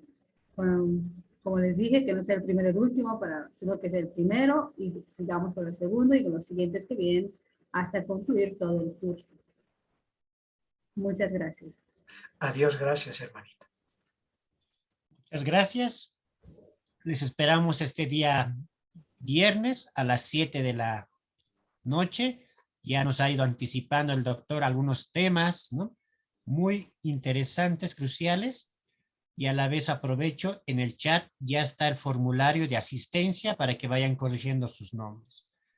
Buen descanso y nos vemos el día viernes. Ingresen a partir del correo que les ha llegado a su correo, ¿no? A partir de ese correo ingresen para que tengamos también la seguridad y también el control sobre su participación.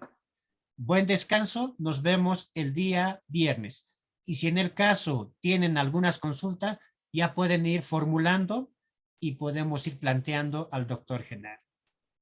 Buen descanso, nos vemos el día viernes. Hasta el día viernes. Buen descanso.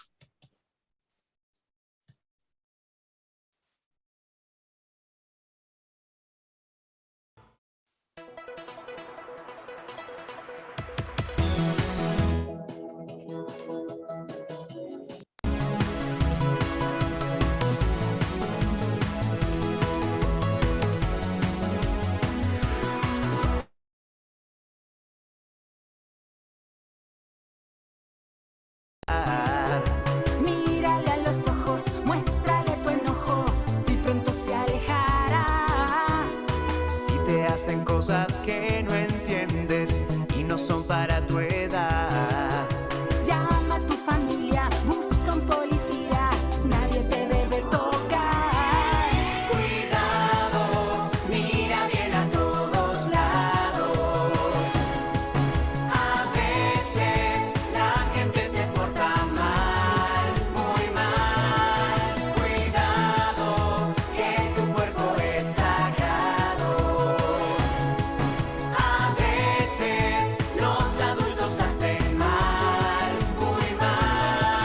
Cuidado, siempre es mejor decir que no. Nadie debe de tocar tu cuerpo, eso es algo que está mal. Y si te amenazan que esto es un secreto, cuéntaselo a tu mamá. Si te llevan a un lugar extraño, corre pronto sin dudar. Aunque sea tu primo, tío o vecino, lo mejor es desconfiar. Cuidado, mira bien a todos lados. A veces la gente se porta mal, muy mal. Cuidado, que tu cuerpo es sagrado. A veces los adultos hacen mal, muy mal. Cuidado, siempre es mejor decir que no. No tengas miedo, no estás solo. Rompe el silencio. Alguien que te ama nunca te hará daño.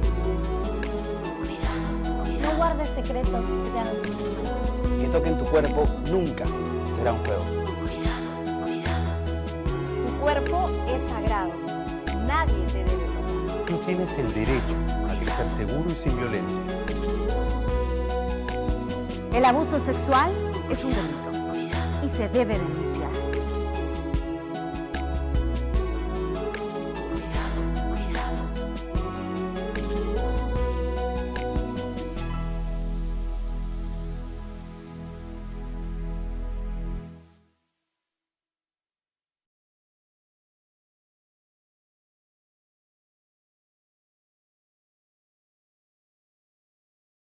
Cuidado, mira bien a todos lados.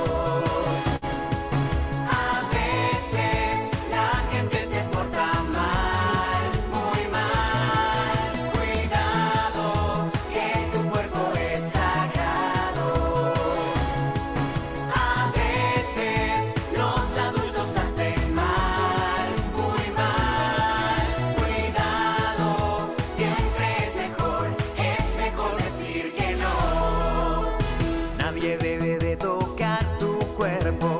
Eso es algo que está mal.